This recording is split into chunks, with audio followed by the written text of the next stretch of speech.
Motion Friend here. In this video, I'll be showing you more strategies to create FUI elements using Element 3D. This isn't a click here to do this type video, it's more a look at the strategies I use to create these examples.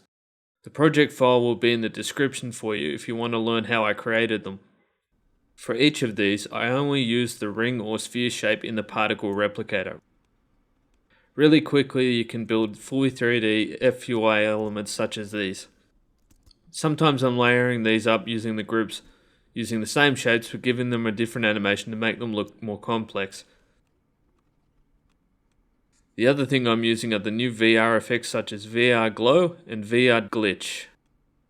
I hope these videos give you ideas on how you could use Element 3D to build your own FUI interfaces. Anyway, if you like this video, don't forget to hit the thumbs up and hit subscribe.